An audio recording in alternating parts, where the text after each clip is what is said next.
I'm learning the pathways of the heart, Eleanor thought quite seriously, and then wondered what she could have meant by thinking any such thing. It was afternoon, and she sat in the sunlight on the steps of the summer house beside Luke. These are the silent pathways of the heart, she thought. She knew that she was pale, and still shaken, with dark circles under her eyes, but the sun was warm and the leaves moved gently overhead, and Luke beside her lay lazily against the step. "Luke," she asked, going slowly for a fear of ridicule, "why do people want to talk to each other? I mean, what are the things people always want to find out about other people? What do you want to know about me, for instance?" He laughed. She thought, but why not ask what he wants to know about me? He is so extremely vain, and laughed in turn and said, "What can I ever know about you beyond what I see?" See was the least of the words she might have chosen, but the safest. "Tell me something that only I will ever know," was perhaps what she wanted to ask him. Or what will you give me to remember you by? Or even nothing of the least importance that's ever belonged to me. Can you help? Then she wondered if she had been foolish or bold, amazed at her own thoughts. But he only stared down at the leaf he held in his hands and frowned a little, as one who devotes himself completely to an absorbing problem. He was trying to phrase everything to make as good an impression as possible, she thought, and I will know how he holds me by what he answers. How is he anxious to appear to me? Does he think that I will be content with the small mysticism? Or will he exert himself to seem unique? Is he going to be gallant? That would be humiliating, because then he would show that he knows that gallantry enchants me. Will he be mysterious, mad? And how am I to receive this, which I perceive already will be a confidence, even if it is not true? Grant that Luke take me at my worth, she thought, or at least let me not see the difference. Let him be wise, or let me be blind. Don't let me, she hoped concretely. Don't let me know too surely what he thinks of me. Then he looked at her briefly and smiled what she was coming to know as his self-deprecatory smile. Did Theodora, she wondered, and the thought was unwelcome, did Theodora know him as well as this? I never had a mother, he said, and the shock was enormous. Is that all he thinks of me? His estimate of what I want to hear of him? Will I enlarge this into a confidence making me worthy of great confidences? Shall I sigh, murmur, walk away? No one ever loved me because I belonged, he said. I suppose you can understand that. No, she thought, you are not going to catch me so cheaply. I do not understand words and will not accept them in trade for my feelings. This man is a parrot. I will tell him that I can never understand such a thing, that maudlin self-pity does not move directly at my heart. I will not make a fool of myself by encouraging him to mock me. I understand, yes, she said. I thought you might, he said, and she wanted, quite honestly, to slap his face. I think you must be a very fine person, Nell, he said, and then spoiled it by adding, warm-hearted and honest. Afterwards, when you go home, his voice trailed off, and she thought, either he is beginning to tell me something extremely important, or he is killing time until this conversation can gracefully be ended. He would not speak in this fashion without a reason. He does not willingly give himself away. Does he think that a human gesture of affection might seduce me into hurling myself madly at him? Is he afraid that I cannot behave like a lady? What does he know about me? About how I think and feel? Does he feel sorry for me? Journeys end in lovers' meeting, she said. Yes, he said. I never had a mother, as I told you. Now I find that everyone else has something that I missed. He smiled at her. I'm entirely selfish, she said ruefully, and always hoping that someone will tell me to behave. Someone will make herself responsible for me and make me be grown up. He's altogether selfish, she thought, in some surprise. The only man I ever sat and talked to alone, and I am impatient. He is simply not very interesting. Why don't you grow up by yourself? She asked him, and wondered how many people, how many women, had already asked him that. You're clever, and how many times had he answered that way?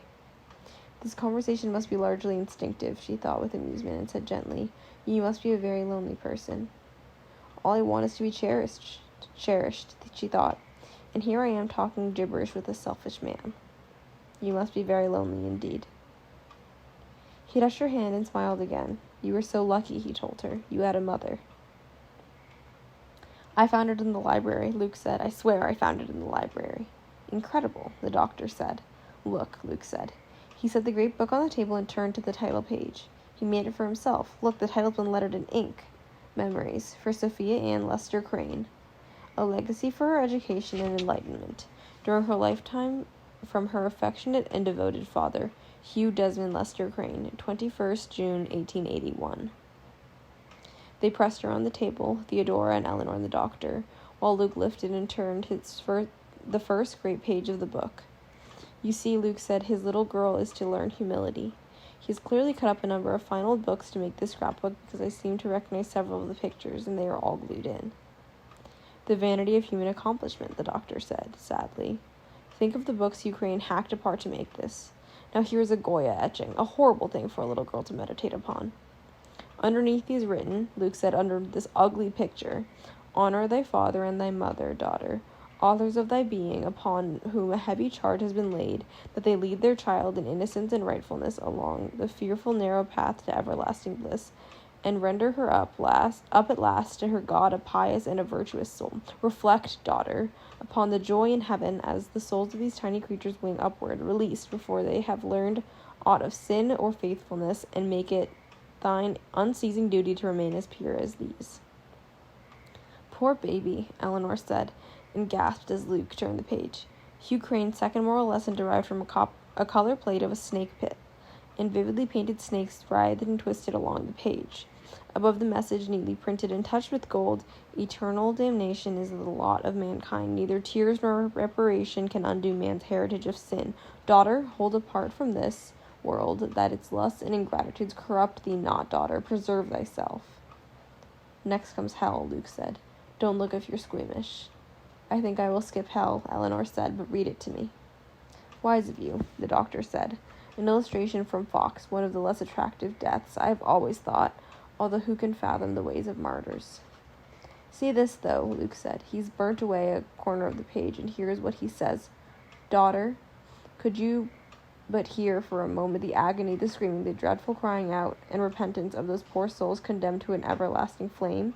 Could thine eyes be seared but for an instant, with the red glare of wasteland burning always?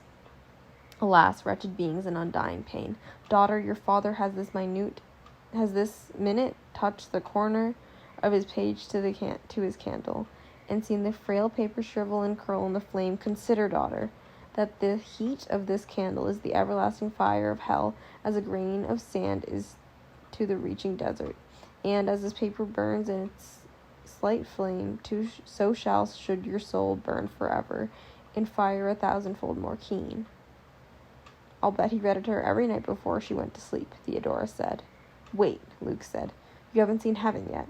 Even you can look at this one now. It's Blake, and a bit stern, I think, but obviously better than hell. Listen. Holy, holy, holy. In the pure light of heaven, the angels praise him and one another unendingly. Daughter, it is here that I will seek thee. What a labor of love it is, the doctor said. Hours of time just planning it, and the lettering so dainty, and the gilt. Now, the 7 deadly sins, Luke said, and I think the old boy drew them himself. He really put his heart to gluttony, Theodora said. I'm not sure I'll ever be hungry again. Wait till lust, Luke told her. The old fellow outdid himself. I don't really want to look at any more of it, I think, Theodora said. I'll sit over here with Nell, and if you come across any particularly edifying moral precepts you think would do me good, read them aloud. Here is lust, Luke said. Was ever woman in this humor wooed? Good heavens, said the doctor. Good heavens. He must have drawn it himself. For a child, the doctor outraged. Her very own scrapbook. Note pride, the very image of our Nell here. What? Said Eleanor, starting up. Teasing, the doctor said placatingly. Don't come look, my dear. He's teasing you. Sloth now, Luke said. Envy, said the doctor. How the poor child dared transgress. The last page is the nicest, I think. This lady's is Hugh Crane's blood. Nell, do you want to see Hugh Crane's blood? No, thank you. Theo? No? In any case, I insist, for the sake of your 2 consciences, in reading what Hugh Crane has to say in closing his book. Daughter, sacred pacts are signed in blood, and I have here taken from my own wrist the vital fluid with which I bind you. Live virtuously, be meek. Have faith in thy Redeemer, and in me, thy Father, and I swear to thee we will be joined together hereafter in unending bliss. Accept these precepts from thy devoted father, who is in humbleness of spirit has made this book. May it serve its purpose well, my feeble effort, and preserve my child from the pitfalls of this world, and bring her safe to her father's arms in heaven. And signed, thy ever-loving Father, in this world and the next, author of thy being, and guardian of thy virtue, in meekest love, Ukraine. Theodora shuddered. How he must have enjoyed it, she said, signing his name in his own blood. I can see him laughing his head off. Not healthy, not at all a healthy work for a man, said the doctor. But she must have been very small when her father left the house, Eleanor said. I wonder if he ever did read it to her. I'm sure he did, leaning over her cradle and spitting out the words so they would take root in her little mind. Ukraine. Theodora said, you are a dirty old man, and you made a dirty old house, and if you can still hear me from anywhere, I would like to tell you to your face that I genuinely hope you will spend eternity in that foul, horrible picture, and never stop burning for a minute. She made a wild, derisive gesture around the room, and for a minute, still remembering, they were all silent, as though waiting for an answer. And then the coals of the fire fell with a little crash, and the doctor looked at his watch, and Luke rose. The sun is over the yardarm, the doctor said happily. Theodora, curled by the fire, looking up wickedly at Eleanor. At the other end of the room, the chessmen moved softly, jarringly, with little sounds against the table, and Theodora spoke gently, tormentingly.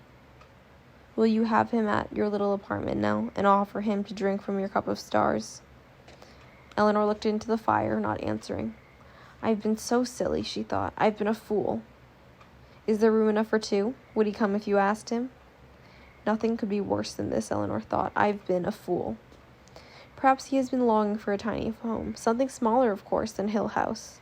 Perhaps he will come home with you. A fool. A ludicrous fool. Your white curtains, your tiny stone lions. Eleanor looked down at her, almost gently. But I had to come, she said, and stood up, turning blindly to get away.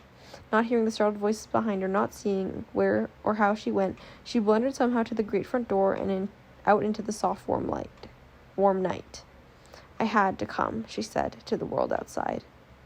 Fear and guilt are sisters. Theodora caught her on the lawn. Silent, angry, hurt, they left Hill House side by side, walking together, feeling sorry for the other. A person angry or laughing or terrified or jealous will go stubbornly on into extremes of behavior impossible at another time.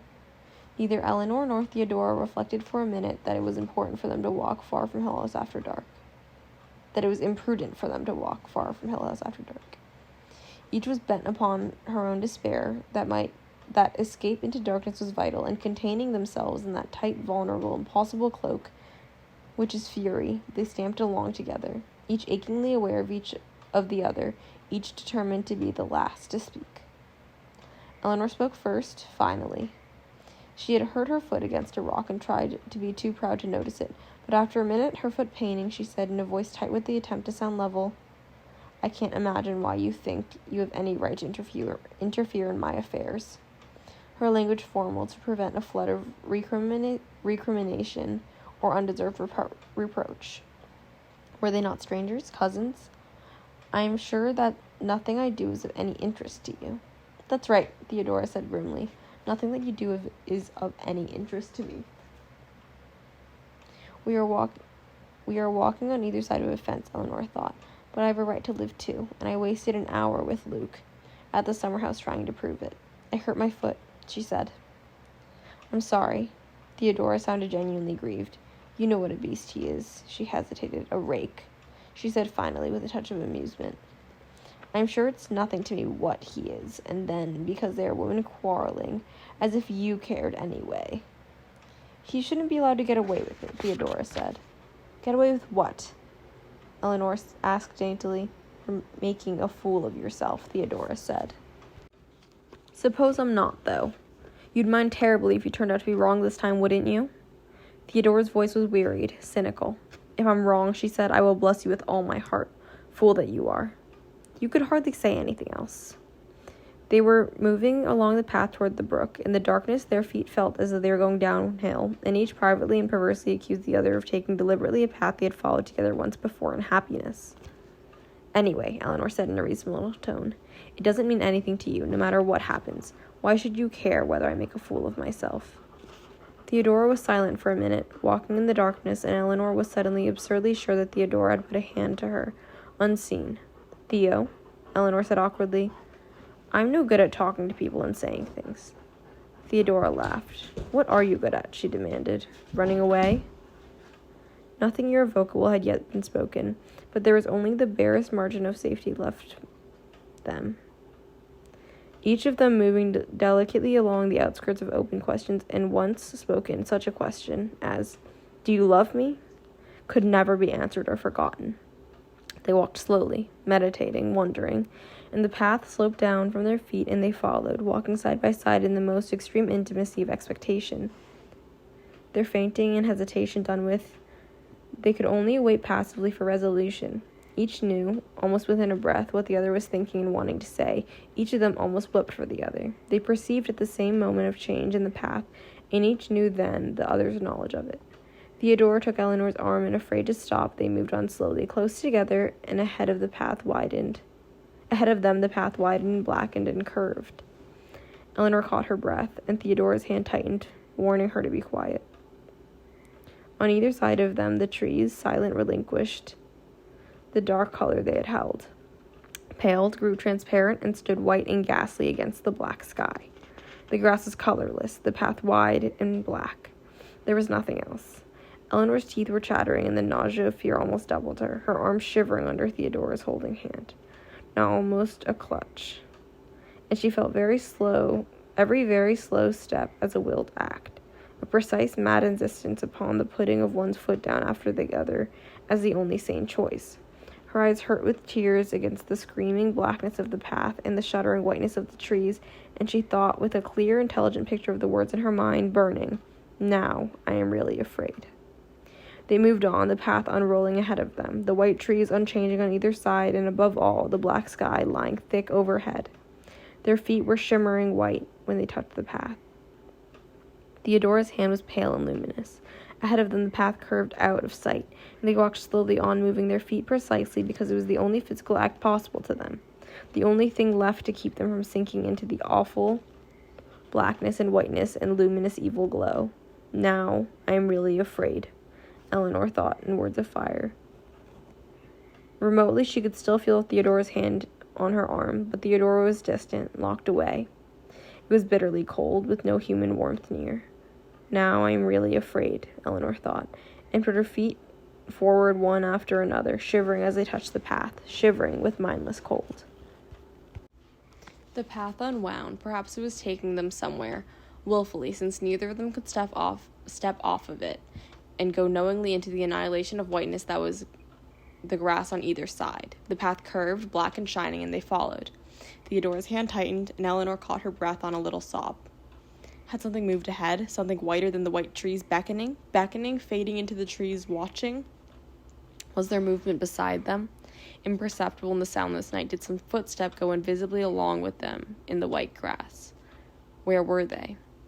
The path led them to its destined end and died beneath their feet. Eleanor and Theodora looked into a garden, their eyes blinded with the light of the sun and rich color. Incredibly, there was a picnic party on the grass in the garden.